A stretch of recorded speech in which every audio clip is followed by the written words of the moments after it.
Welcome to the Thursday Thoughts podcast from Free Church. Following Jesus is more than an ideology, it's a way of life.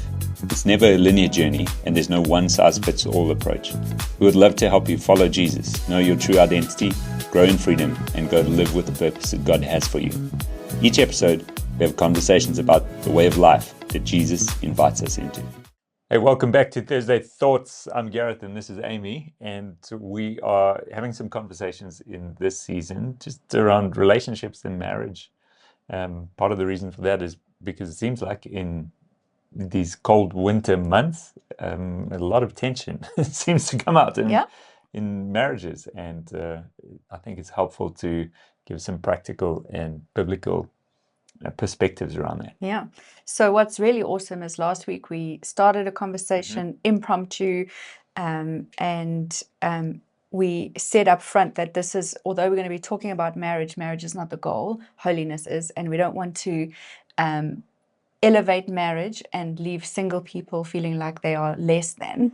And what's awesome is I said, hey, send some questions in. And I got a bunch of questions from someone in the community that's single. So we're going to answer those as well as talk about marriage. So we're going to continue to try and hold the two things together to hopefully be helpful. Okay. And last week we started off with a question, and I put them all in a bowl last week. Yes, my turn to ask a question. And they've been sitting on my desk all week, so let's get rid of them. Reading them, maybe they've been changed. You read them all, but okay, are you ready? What is one thing that you appreciate most about our relationship? What is one thing that you appreciate most about our relationship? That's really hard. I think is it hard to come up with just one thing, or it's hard because there's so many things that you can't pick one? Yes, it's hard to come up with just one thing. Oh. So not the answer I was hoping for. Because there's so many things. Oh, right. Okay, yes. That's better. Yes, because there's so many things. I can't just say one thing. I think that we have an incredible marriage, and we've worked to get there. It wasn't just easy. Yeah, that's true. Marriage requires a lot of intentionality. It doesn't just happen by default, But I think that because we've done some hard work and we're not perfect and we're still committed to doing more hard work, I think that we have a great balance. I think that we have a lot of fun. We're able to laugh together, and we don't have silly arguments about this is your job and this is my job. We're both in 100% doing what, calling, purpose. I think we're awesome. That's all. That's I counted about 10 things in there. So really there's lots more I could say, but yes. Awesome. Okay. Are you ready? Oh, you asking me a question? We each get to ask one. Just one question an episode. No. Okay.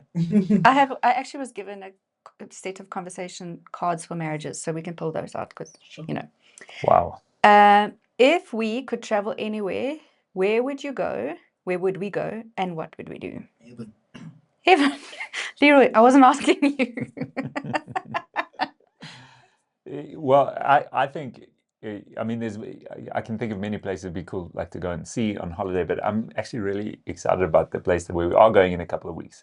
We are heading up to Zambia with some of our team as part of an exploratory missions trip, and to watch the space, more to come. But that's something that we haven't done before, so I'm really excited about that. So if I could put it into like a category of it's cool to go to places we haven't been before and try something different, and this is going to be, I think, an incredible experience. So looking forward to that. So we've done some traveling internationally, locally together over the years, but we've never done a missions trip together like that. Yeah, not into Africa like this. Yeah, so this is going to be a first, and we're trusting just in the story of Free Church that there's going to be something coming up next year around this where we can take a whole lot more people with. So excited for what's to come. Yeah, it's very exciting. So the first week we spoke about, we kind of landed on the fact that you brought up some C's.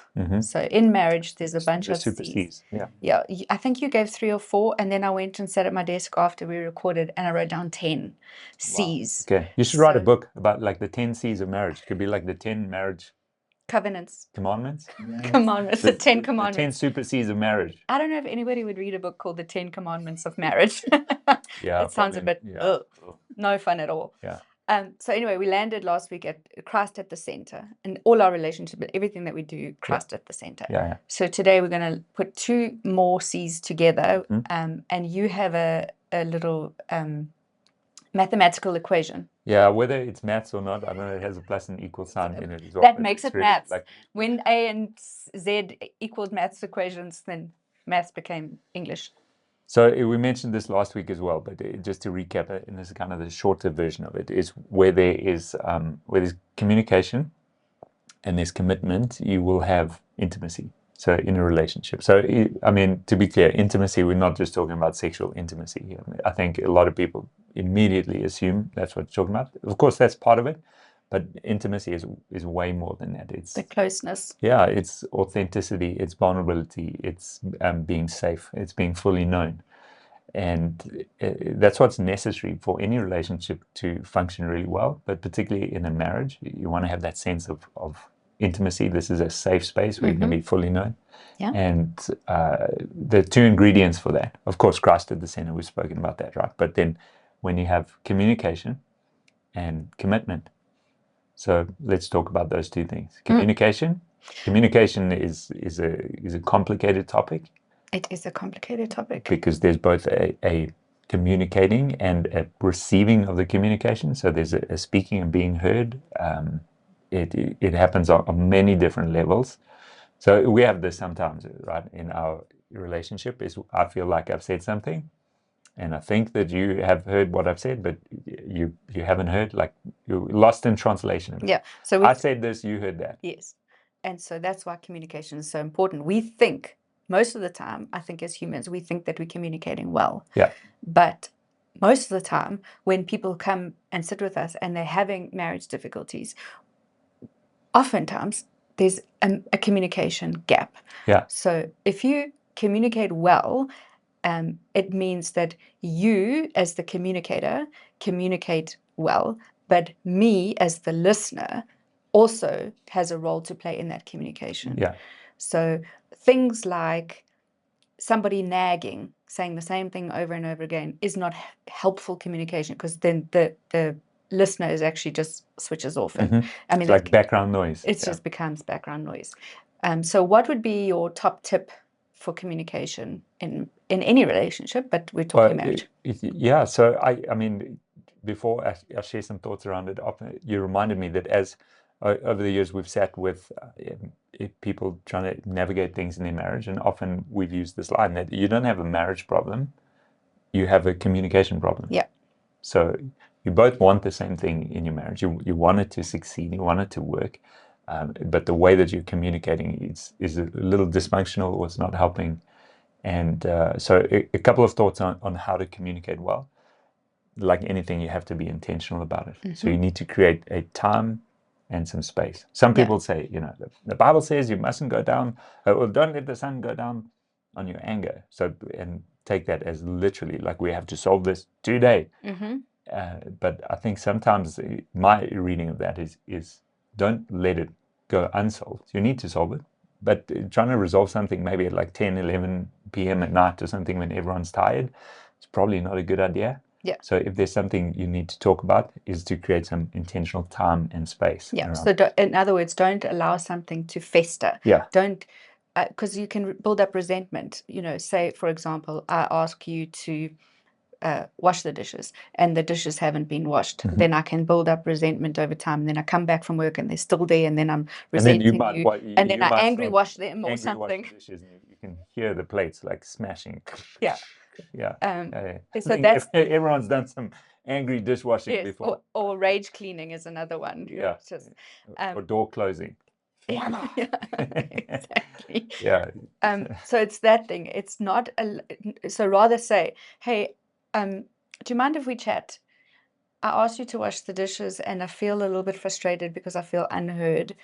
And then you have an opportunity to say, oh, thanks so much for reminding me, I forgot. Or, oh my goodness, the work phoned and there was a whatever.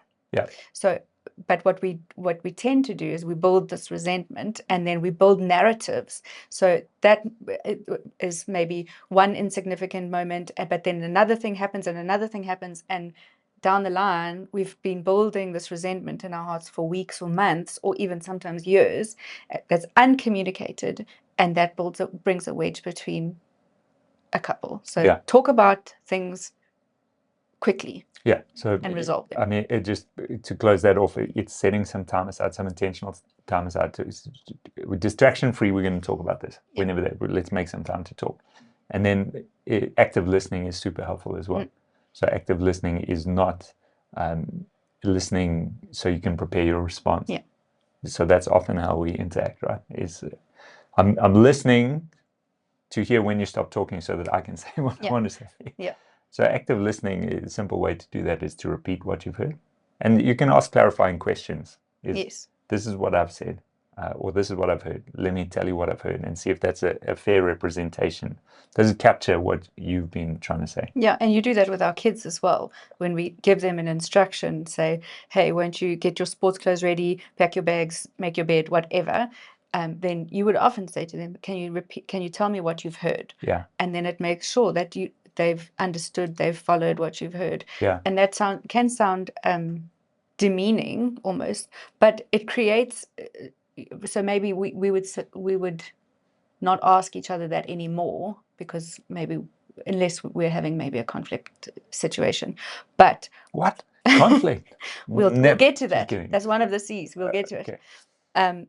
But we will often ask clarifying questions of each other. Yeah, clarifying questions. In order so to active get listening, clarifying questions, those things are helpful. I think also understanding each other's communication styles is... Yes, that's very helpful. And there's some framing things that you can use in your language as well. I think some like don't do's in communication is to say you always, Yes. or you never. Like Yes. that's just like throwing fuel on a Yes. fire in a conflict situation, right? Yes. So rather say, I feel you were actually helping me process something recently. Yeah. So I'll give you the framework for it. Often we'll say, I feel upset, or I feel unheard. I feel that you don't listen to me. Okay, let's take that one. Okay. I feel that you don't listen to me. That's, if you stop and think about that for a moment, it's not a accurate statement, because I can't feel, I know what I'm trying to say, I feel that you don't listen to me, but a fuller way to say that is, I feel frustrated because I think that you don't listen to me. So you insert into your sentence, you separate what you feel and what you think. So you can't feel your thoughts. Does that make sense? Yes. So often we'll say we're thinking about something, but we describe it as an emotion. And you're in control of your emotions. So no one can make you feel a certain way. Yes. You choose to respond, and you choose to allow that emotion to either take over or overwhelm you, or you can just recognize the emotion and sit in it for a while. So as an example, I might walk into the room and say, you never listen to me, which feels like an attack. Yeah. So it's unhelpful to say like, you always or you never, because it's immediately an attack. So my default response to that can be like to attack you back and go, well, you always talk too much. So let's maybe that's true. Maybe not. So let's try and take that example again in a more healthy way. Okay. So you walk into the room, and instead of saying what you said, this time you say. So I think before we even get to the actual words that we say, it could be, hey, do you mind if we sit down and have a chat? Oh yeah, this is okay. Very healthy now. So now we're going to make time, intentional time, to communicate. And then actually we could say, hey, do you mind if we do that after we've put the kids to bed? Or sometimes what we do is we go for a walk in the garden. Say, look, we'll walk. Yeah, so trying to remove the distractions, get out of the environment. You want to be in a space where your hearts are warm, but your head is cool. Not your head is hot and your heart is cold. Very good. So a little bit of space and time. So we're going to have the conversation, and instead of coming and you say, you never, you say, I feel unheard, perhaps. Because I think you are always on your phone, or you are too busy. Yeah. Now really what's helpful about that is you've removed the attack from it. So it's not a frontal attack like you never or you always. You're talking about the way that you feel. And it helps you to empathize with my feelings. So I can associate with that. But then you also add in the part, because I think. So then you can get to because the way that you change this dynamic is you address the thought patterns, not the emotion. So if you were to say, I feel unheard, full stop. Okay, the feeling unheard is not really, it's not really an emotion, right? But you can say, I feel sad because I think that you're not listening to me. Then you can say, okay, now we can deal with the thought pattern and find the truth in that. Yeah. And sometimes the problem is the thought pattern. Sometimes the problem is the actual problem. So sometimes Yeah, yeah. what I'm thinking is incorrect because I've made an assumption about you. Yes. So exactly. So the more that you can create some space, slow it down, separate your thoughts and feelings, and articulate what you're actually thinking, then we can bring alignment around. So you name an emotion and a thought. Yes. I feel because I think. Yes. So Yes. and you can do that with any relationship, any communication, Yeah, with work any environment, conflict. yeah, exactly. Parents, kids, work colleagues, something. Instead of just saying like, I feel disrespected, you can say, well, I feel upset because I think that you disrespect me. And then you can have a conversation about that thought. Yeah. And then you could put in perhaps an example. I feel disrespected because you're always on your phones when I'm talking. Yeah, or exactly. whatever. So, and that's so different than just saying, you never listen to me or you're always on your phone. Yeah. So you slow it down, you break it apart, you try and get to actually what are the thoughts that we're believing, because weaved within those are the lies that the enemy brings. Yeah. So when we make assumptions about people we don't believe the best, the enemy uses that, drops lies in, 100%. and suddenly everything becomes this big emotional explosion, and we attack, and when we're attacked, we attack back. Yeah. So that's perhaps even communication when there's an issue. But even if you step before that, before there's an issue, a daily communication, communicating our emotions, our thoughts, our day, the plan for the next day, how we're going to navigate something. Yeah. How are you? We work together, we share an office, and every day before, in the evening, like we ask, how was your day? And have it just to check in. I mean, the other day, the day was full, so we kind of missed it. And you were in one place, I was in another one. I mean, we're in the same city, but I was at the office, you were at home. And we spent, I don't know what it was, 45 minutes on a WhatsApp video call, just debriefing and processing and checking in. Like nothing to do with any issue, just the processing of life. Yeah, so a commitment to communicating constantly. So I think it can be communicating, and it's a skill that you learn over time. You can't, like all of these, we're constantly learning how to communicate better. I don't think you ever okay, now we know how to communicate well. Definitely, we still get it wrong, but we are committed to checking in with each other. How are you? What's going on? And over communicating is way better than under communicating. So saying more regularly is better than less regular communication. So that's communication, and then commitment. So the equation was communication plus commitment equals intimacy. So the commitment is, I am committed to you no matter what. So the D word is not even, it doesn't enter. If we have a fight, we don't suddenly start saying, well, maybe we should call it quits. Yeah, because sometimes that can be used as like a manipulation tool. Right? It's a weapon, If you don't do this or that, then we're just going to... Yeah. Or like a defeatist attitude. Oh, maybe we should just get divorced. Yeah. So, the divorce word doesn't enter our minds. We are committed to one another. Yeah. And we are committed to working through whatever happens. We're on the same team. Yeah. So you show up for each other. You could change the word commitment to covenant. So from a biblical perspective, is a covenant is a deep. It's not a contractual agreement. It's a deep commitment to the good of the other person. So there's trust. There's not a question mark of anything here. There's no secrets. There's nothing hidden. Yes. Your first confidant is your spouse. It's not somebody else. Yes. I was just thinking about the norm, the normality of having a work spouse. A work husband or work wife. Yes. Yeah. Or flirtatious behavior, or hanging out with somebody that you just really start to enjoy their company more and more. Yeah. That shows a lack of commitment. Yeah. So the commitment is, you hear my heart before anybody else hears my heart. You are my best friend. I'm committed to you. years ago, I said to a friend asked, "Don't you think that person is good looking?" I said, "I never ever look at another male and think he's good looking or not. I don't care if he's an actor on a screen or whatever.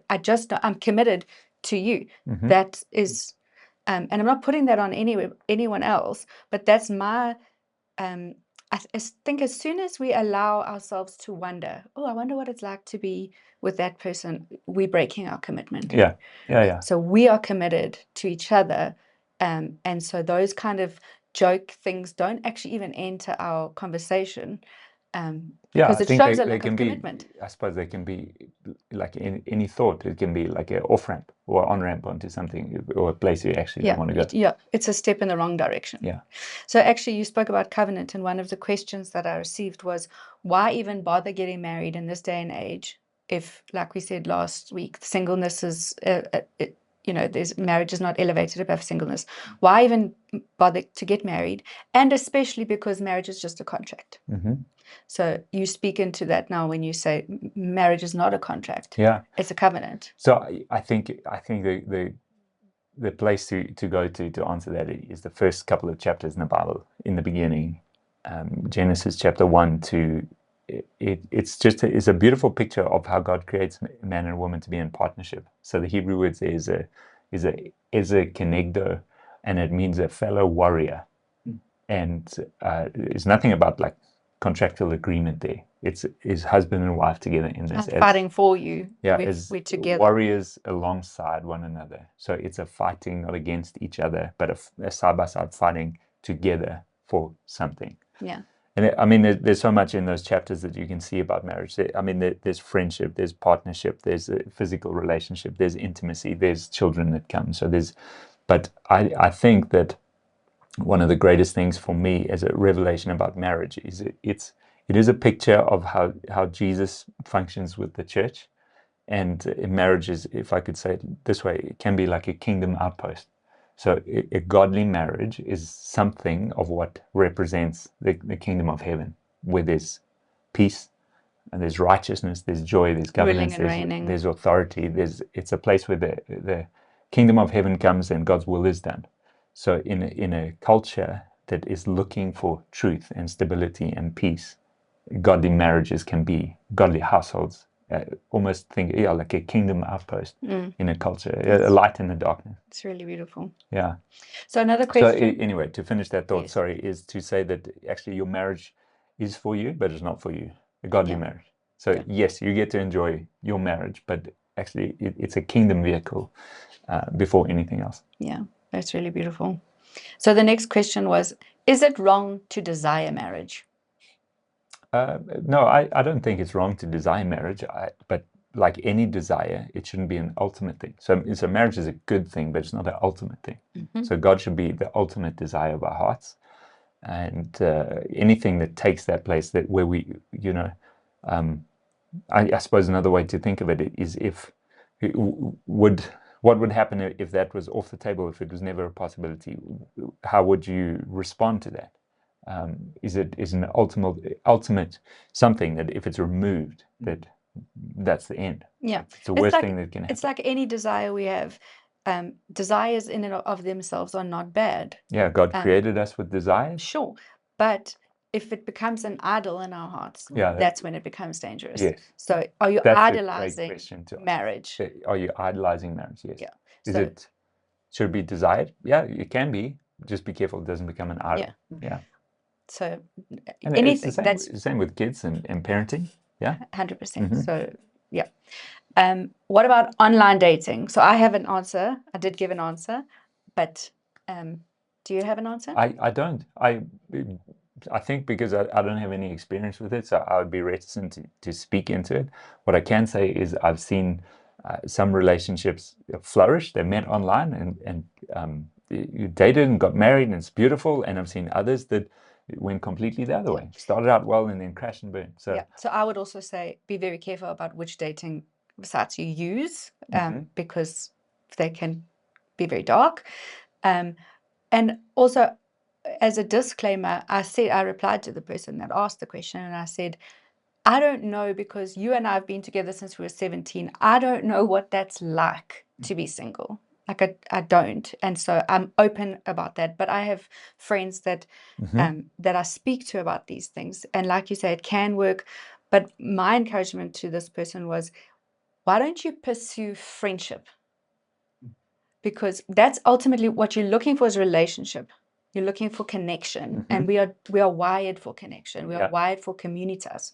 So why don't you go out of your way to make as many friends as you can? And if over time friendship develops into a romantic relationship, that's awesome. But again, don't make it the idol. Yeah, I think that's wise. Yeah. And I think that in this day and age, you probably can make friends online. And so Yeah, definitely. I don't think that online shouldn't be a thing. I think that pursue friendship, pursue godly relationships with people, and then see where God takes those to, and be very careful about which online platforms you are using. And I think whether a relationship begins online or it's face-to-face in person, is always be asking the question, is this relationship influencing you towards Jesus or away from Jesus? For anyone who follows Jesus, I mean, that's a test, right? Actually, anything that you do, is it taking you towards him or is it pulling you away from him? Yeah, even in a marriage, your marriage, one person could be going down a difficult road, then, so guard your hearts.